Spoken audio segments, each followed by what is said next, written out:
Ako si Ryan, auto painter dito sa Japan. Babahagi ko lang isang araw ng aking buhay.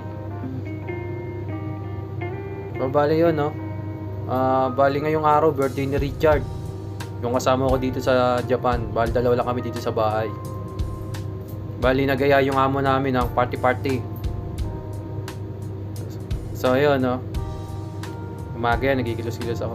Bali ito, gabi na, pa-out na kami nito. So ayan. Ayan yung opisina, mag-out na ako niyan. Kung papansin nyo, no? Ang lakas ng snow niyang araw na yan. Talaga napakalamig.